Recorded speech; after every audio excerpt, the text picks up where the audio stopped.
Hi, Right Writers. Thank you so much for joining me today. In this video, we're going to be looking at theme, and specifically, we're going to look at theme within a poem. And in this case, our poem is going to be is titled The Guitar by Patrick Phillips. If you'll notice, it is a poem that was presented in an earlier video, and so I wanted to make sure that I chose a poem which has already been read, where we looked at the structure of the poem and wrote a paragraph about that structure. In this case, we're going to be looking at The Guitar by Patrick Phillips. So let's begin by first coming up with a definition for theme.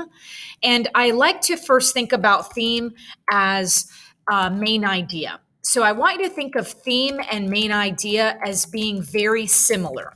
Theme and main idea are very similar. However, theme is predominantly used in fiction and in poetry. So I'm going to put this pseudo arrow here, and I want you to think of theme being connected or related to fiction and poetry, whereas main idea has to do with specifically nonfiction. And so if you consider the two together, and think about it like that, if we were making an analogy, it would be theme is to fiction and poetry what main idea is to nonfiction. So I like to think of these two as connected. They are very similar, but theme is connected to fiction and poetry, whereas main idea is connected to nonfiction. And so just keep that in mind as we approach and talk about theme more specifically. If we had to come up with more definitions for theme, I want you to think about a message, an overall message about life that the writer is trying to convey, that the writer or the author is trying to convey. So message about life, the writer, author tries to send to you, tries to convey, or think about it like sending to you, tries to convey or send to you.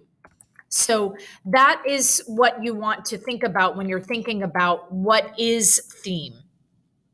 So writing, again, message about life, the writer or author is trying to convey, trying to send. You could even say trying to share with you. So with us, really, the reader. So other things to keep in mind, theme is hidden. It is usually hidden from the reader, and our job is to uncover the theme. So our reader's job is to uncover the theme in a work. Also, keep in mind that you can have multiple themes. So multiple themes are present in poems and in fiction, in fictional works. And so I can put it like that. So you can have more than one theme in a work. So not only is it a message about life, not only is it hidden, not only is it our job to uncover the theme, but on top of that, you can have multiple themes in a piece of a fictional work or a poem. So keep that in mind. Also keep in mind that theme is connected to the reason why. So I want you to think of this idea. I'm going to put this in parentheses. Creation involves purpose. And so there's always a why to the work. The author or the writer also always, or the poet, you can think about it like that as well. So the author, the poet, the writer always has a purpose, has a reason why. Why did they write this? There's always a reason behind the writing. And ultimately, that goes back to the theme. So author, poet, writer has a reason why they created something, created that work, and that reason comes back to the theme. So please keep that in mind, right, writers, that again, this is all connected. All of it. So this message about life, that it's hidden, but it's also why the writer, the poet, the author created the work. And that reason comes back to theme. And so keep that in mind. Comes back to the theme. Apparently, Google Docs wants me to correct that. So make sure the other point that I want to mention, again, we're looking at the definitions behind it. And so I want you to think about making sure your job as the writer or as the reader is to make sure that your text evidence proves the theme. Make sure the text evidence proves the theme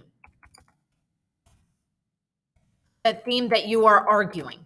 Again, keep in mind that there are multiple themes within a work. And so there's not just one theme that can cover an entire novel.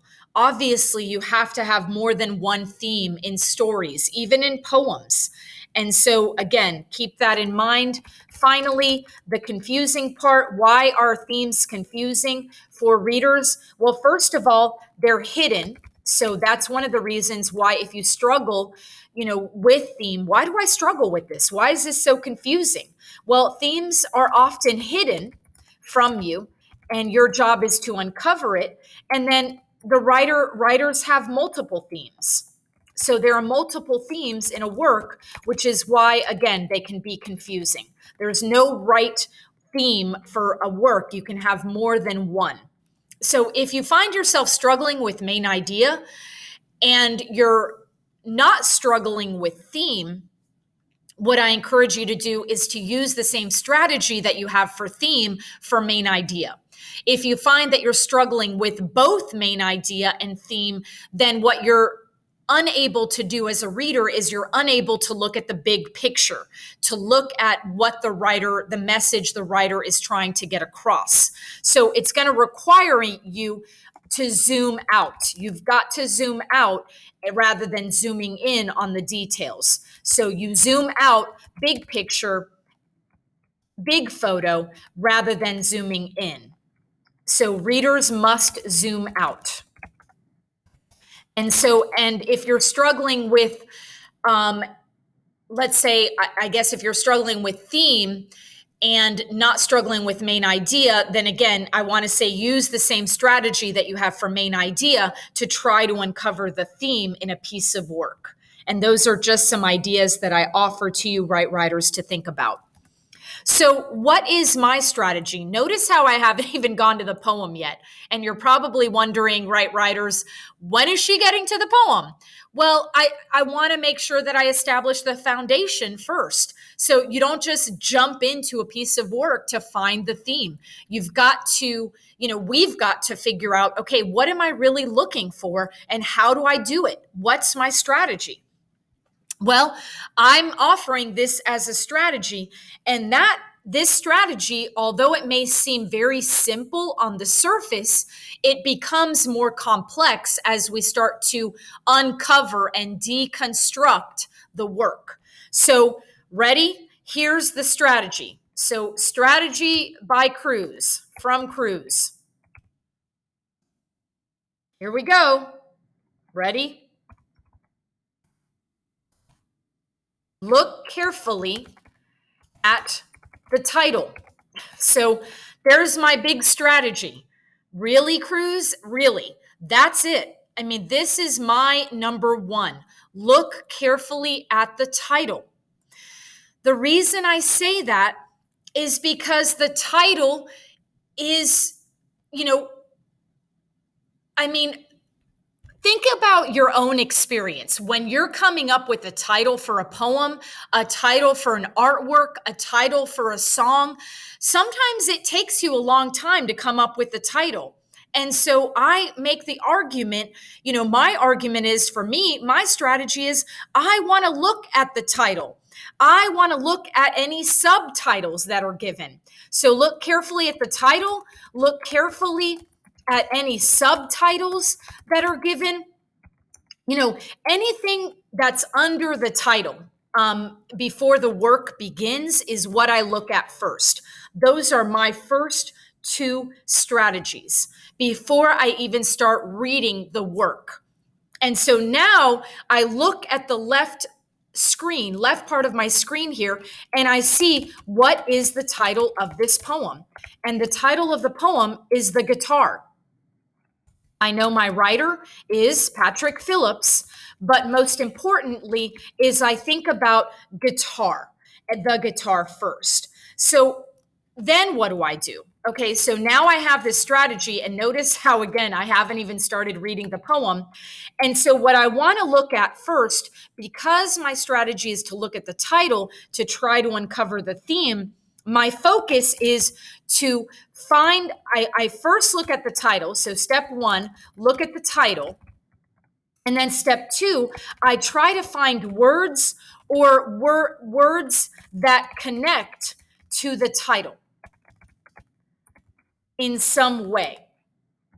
That's really what I start with first as I'm reading the poem. And really, that's where I start to get my text evidence. So what is my text evidence? My text evidence is right here, where I find the words that connect to the title in some way. And in this case, the title is The Guitar. All right, so now let's begin our work by reading the poem. The Guitar by Patrick Phillips. It came with those scratches from all their belt buckles, palm dark with their sweat like the stock of a gun. An arc of pick marks cut clear through the lacquer where all the players before me once strummed. Once thumbed these same latches where it sleeps in green velvet. Once sang, as I sing, the old songs. There is no end. There is no end to this world, everlasting. We crumble to dust in its arms. All right, take two. The Guitar by Patrick Phillips. It came with those scratches from all their belt buckles, palm dark with their sweat like the stock of a gun. An arc of pick marks cut clear through the lacquer where all the players before me once strummed. Once thumbed these same latches where it sleeps in green velvet. Once sang, as I sing, the old songs. There's no end. There's no end to this world, everlasting. We crumble to dust in its arms. All right, so looking at this work, what I really want to be looking for is finding text evidence that connects with the guitar. Keep in mind, right, writers, if you are a musician, you are going to connect with this poem in a much deeper way than someone who is not a musician. And you want to use that to your advantage.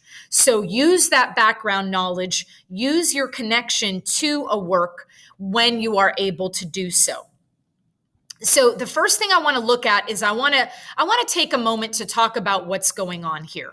So I'm going to use my handy dandy pen here. And I'm looking at, this idea of when I'm reading these lines here, it came with those scratches from all their belt buckles. So one of the things that I think about when I think about how a guitar is played, the back of the guitar, it's got this interesting shape to it, and it almost has a beautiful shape. And there's a part of the back of the guitar where if someone's playing it and you're wearing a belt, the belt buckle is going to scratch the back of the guitar. And then you've got this idea, palm dark with their sweat like the stock of a gun. So it's, this imagining of the sweat from the waist that's caused by playing the guitar. And again, having that guitar rest on the front part of your stomach, your waist, where the belt buckle would go. So that's something I think about when I read this first section. Then I think about an arc of pick marks. So you can use a pick to basically play the guitar. And so you've got these pick marks cut clear through the lacquer. So the lacquer is that clear coat that's covering a guitar. And you can see the pick marks cut through it and clear through the lacquer where all the players before me once strummed. So you can see those pick marks, and the pick marks have basically scratched through the lacquer or cut through that invisible, that clear coat that you see on instruments and specifically on guitars. Then you see once strummed, once thumbed. So thinking about how a pick is held, and you think about the thumb, it's held kind of between the thumb and the index finger. And so we've got this once thumb, these same latches where it sleeps in green velvet. So what is it referring to here? And then we've got it with up here. It came with those scratches and it sleeps in green velvet. Well, it, this pronoun, is referring back to the guitar. So that's what it's referring back to. So it, the pronoun it, is referring back to the guitar, which is why it is so important to stop and pause and look carefully at the title. I know this seems very obvious, but you'd be surprised how many people don't bother to look at the title. They just jump right in and start reading without taking a moment and going, wait a second, what am I reading? What is the title of this poem? What is the title of this story? What is the title of this song? So it is, and the green velvet is the carrying case. Inside that soft green velvet is where the guitar sleeps when it's closed up in the case. And so we've got this it and it referring back to the guitar. Then as I keep reading, I see once sang as I sing the old songs. And so again, kind of thinking about what this writer is saying, this poet, singing these songs. And then we've got, there's no end to this world everlasting. We crumble to dust in its arms. But in this case, it is not referring to the guitar. In this case, when we crumble to dust in its arms, it is referring back to this world. And so pronouns like to connect back to the closest noun that it referred to. And in this case, because this line says there's no end to this world everlasting, we crumble to dust in its arms. Its is referring back to, in my opinion, world. And so now I can start to think about, okay, I've got to find text evidence that connect back to the title, and what really connects back to this title, this idea of the guitar. So for me, again, you might have a different connection for you depending on your experience, especially if you're a musician.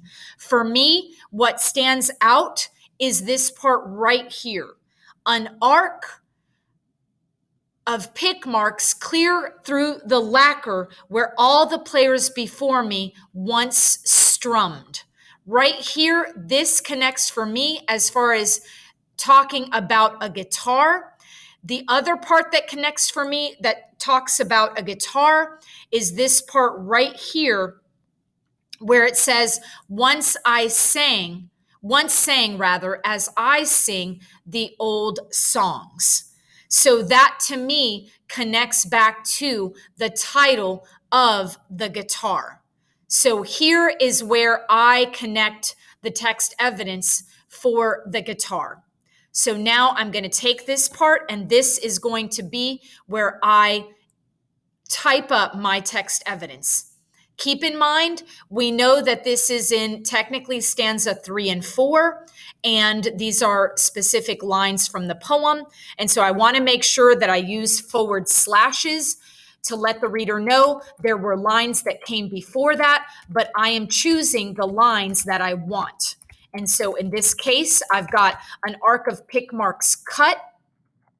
Don't worry about what the Google Doc is doing. Then I've got a forward slash because that lets the reader know that this is another line in the poem. So clear through the lacquer. And then I've got another forward slash because I'm going to a new line in the poem. Now in this case, I'm going to go down here where all the players before me, notice how there's a new line in a poem. And so I'm going to use my forward slash. And I'm going to do this lowercase, where all the players before me, and I'm picking once strummed. Now, because there's a dash and once again, I'm going to do this to let the reader know that there was another word or words that came after that. Then I'm going to go ahead and do this to let the reader know that more lines come later. Next up, I want to take this part. Notice how this is connecting back to the guitar, and then I'm going to use this to basically come up with my own theme. So now I'm looking at this part of the poem, scrolling down, and now I'm going to take, in this case, again, ellipses, once sang, comma, as I sing. Notice how I'm following the punctuation. The old songs, and then I have my period, and then I have a forward slash to let the reader know there were more lines that came, later, and I've got this to set myself up here. And that lets the reader know that more lines came after once sang as I sing the old songs. Now I have this, the text evidence, to then come up with my theme.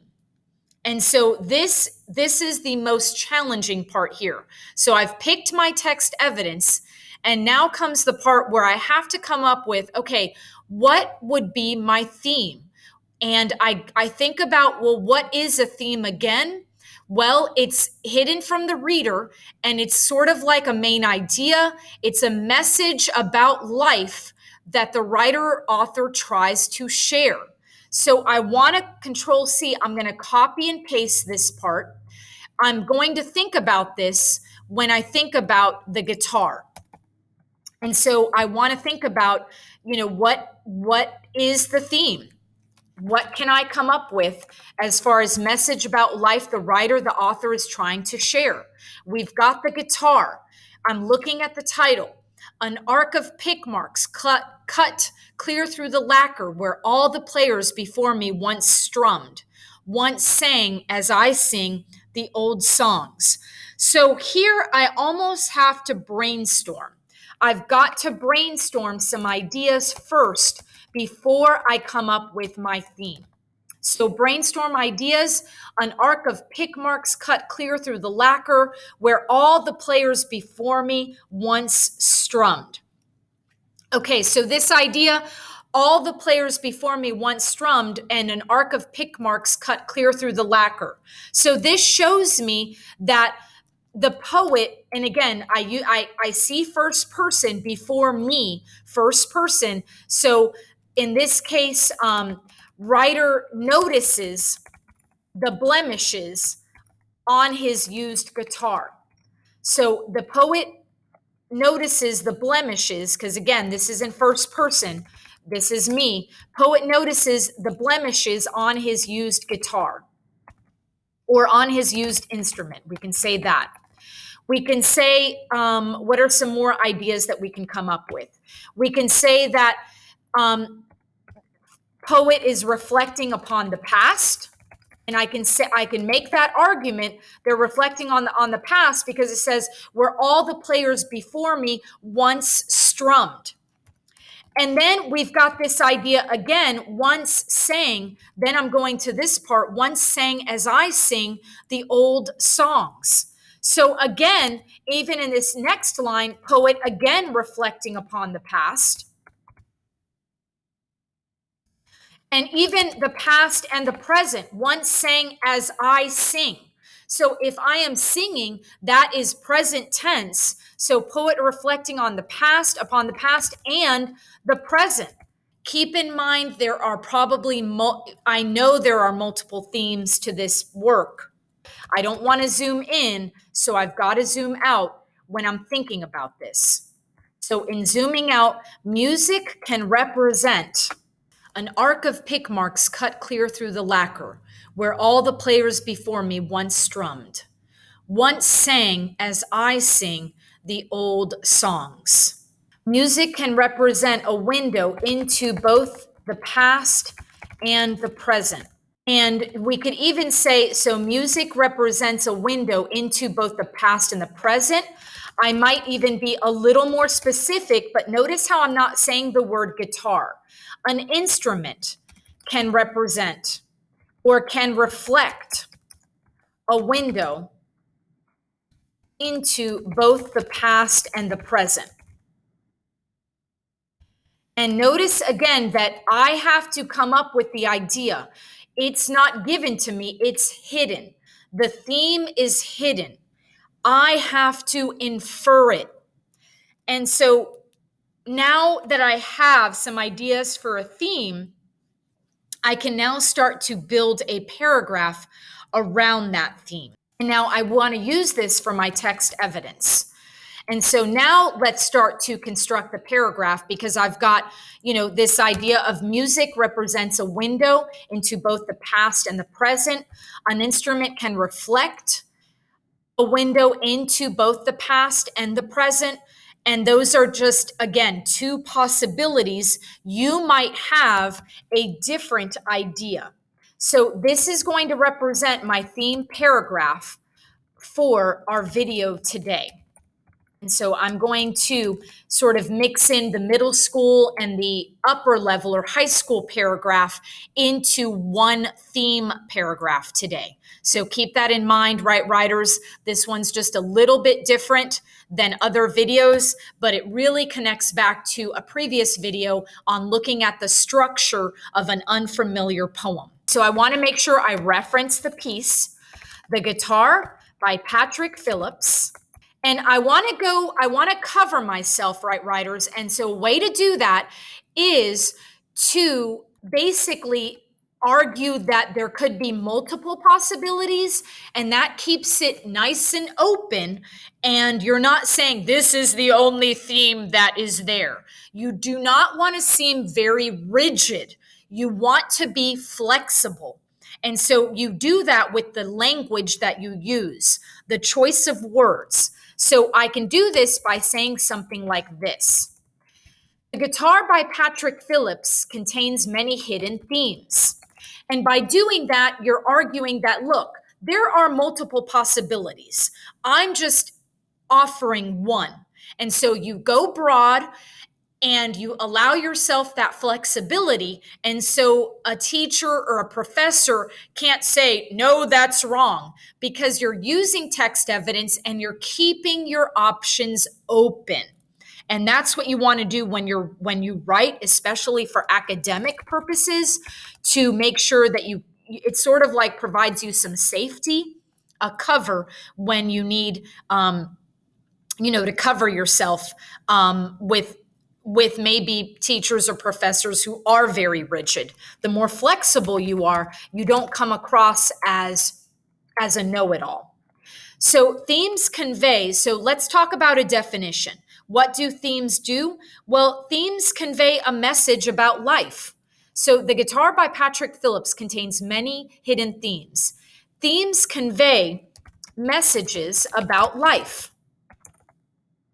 And then I can also add on more information. So if I do that, I want a more advanced transition word. It's also, think about it like using the word also. In addition, themes show readers the purpose behind a writer's work. Maybe I'll go in this poetic work, because I haven't really said that it's a poem. In his poetic work, Phillips shares one possible theme. And notice how, again, possible. Keep it flexible. Be flexible as a writer. Music reflects both the past and the present. Music reflects both the past and the present. I altered the theme ever so slightly and went a little bit broader, and I think that that's going to be okay. Now I want to use my text evidence to prove my point. Let's take it from the top, right, writers. The Guitar by Patrick Phillips contains many hidden themes. Themes convey messages about life. In addition, themes show readers the purpose behind a writer's work. In his poetic work, I've got work and work, so I'm going to go with it. In his poem, Phillips shares one possible theme. Music reflects both the past and the present. And now I want to use my text evidence. And so I'm going to copy and paste it, and I'm going to bring it down here, and I want to start to think about it and use it. So in his poem, Phillips shares one possible theme. Music reflects both the past and the present. For example, when he describes, and now I'm going to take this text evidence. Oops, I'm going to undo that. I'm going to hit Control C, Control V. For example, when he describes an arc of pick marks cut clear through the lacquer where all the players before me once strummed, when he describes, and then I can say, when he describes an arc of pick marks cut clear through the lacquer where all the players before me once strummed, when he describes the outside of his used instrument. For example, when he describes the outside of his used instrument as an arc of pick marks cut clear through the lacquer where all the players once strummed, Phillips, whenever I struggle, writers, go back to the paragraph and take it from the top, and inspiration will come, I promise. The Guitar by Patrick Phillips contains many hidden themes. Themes convey messages about life. In addition, themes show readers the purpose behind a writer's work. In his poem, Phillips shares one possible theme. Music reflects both the past and the present. For example, when he describes the outside of his used instrument as, and notice how my writing flows right into the text evidence. That's really it provides some really beautiful flow for when you're reading it. For example, when he describes the outside of his used instrument as an arc of pick marks cut clear through the lacquer where all the players before me once strummed, Phillips uses that moment to, and I'm trying to think of a synonym for reflect. And one thing, a fancy word choice here, we might say to ponder, to consider, uses that moment to ponder the past. And we can say uses that moment to ponder or to consider maybe the musicians of the past, to consider musicians from the past. Phillips uses that moment to consider musicians from the past. And it's almost like, and again, this trail that they leave behind. Uses that moment to consider musicians from the past and the trails they leave behind. Because again, if you think about these pick marks, even though these musicians may be dead, deceased, they, the marks, those pick marks are trails from the past that they have left behind. But you don't really realize those are trails from the past unless you take a moment to look at them and to think about them and reflect upon them. So Phillips uses that moment to consider musicians from the past and the trails they leave behind. And we could even say this idea of blemishes and the blemishes.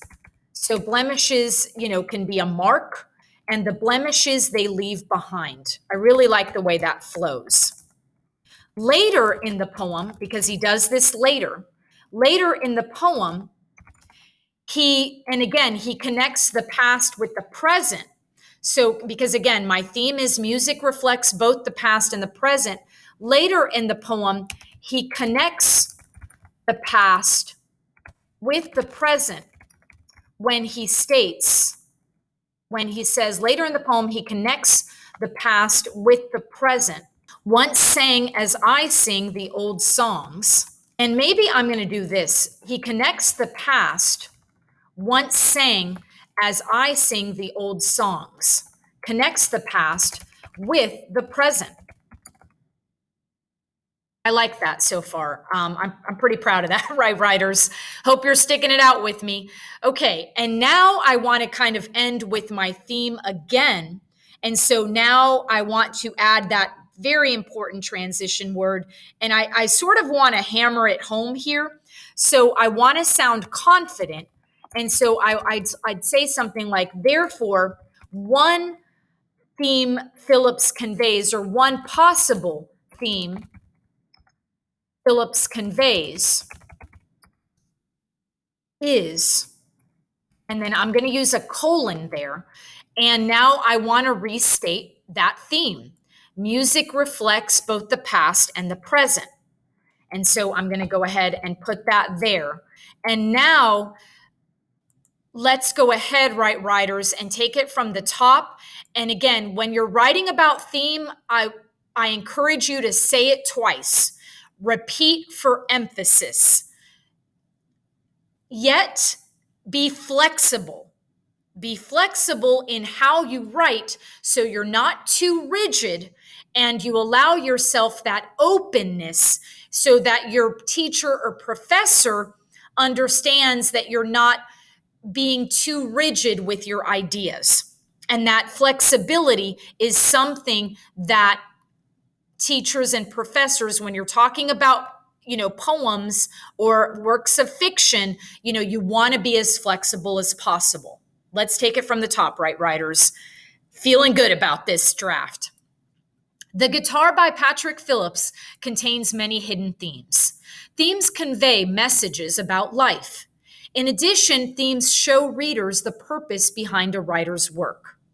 In his poem, Phillips shares one possible theme. Music reflects both the past and the present. For example, when he describes the outside of his used instrument as an arc of pick marks cut clear through the lacquer where all the players before me once strummed, Phillips uses that moment to consider musicians from the past and the blemishes they leave behind. Later in the poem, he connects the past, once sang as I sing the old songs, with the present. Therefore, one possible theme Phillips conveys is music reflects both the past and the present. All right, I like where this is going. I may argue that I almost feel like I need to put in this idea of the song. Later in the poem, he connects the past, once sang as I sing the old songs, with the present. I'm going to add on to that sentence by thinking about the words flowing from his voice. He shares through his voice and notes. And I think I like that a little bit better. And now I'm going to do one more reread. I just felt like that this sentence, right, writers, was a little bit short, and I needed to add on to that to really, again, hammer my theme here and make my argument with the text evidence. The Guitar by Patrick Phillips contains many hidden themes. Themes convey messages about life. In addition, themes show readers the purpose behind a writer's work. In his poem, Phillips shares one possible theme. Music reflects both the past and the present. For example, when he describes the outside of his used instrument as an arc of pick marks cut clear through the lacquer where all the players before me once strummed, Phillips uses that moment to consider musicians from the past and the blemishes they leave behind. Later in the poem, he connects the past, once sang as I sing the old songs, with the present by thinking about the words he shares through his voice and notes. Therefore, one possible theme Phillips conveys is music reflects both the past and the present. I am satisfied with that, right, writers. I feel very confident with this paragraph about theme, not only did I create a paragraph about theme, but I also created my own theme and used the text evidence to support my theme. How? By using the title. As simple as that may sound, right, writers, I cannot emphasize enough how important that title is. Start with the title. That title will guide you in thinking about theme. And I would argue that when you're thinking about nonfiction, that title will lead you to the main idea as well. Thank you so much for joining me, Right Writers. I appreciate you very much.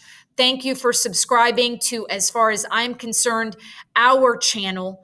And thank you for sticking it out to the very end of this video. I hope this process was helpful for you.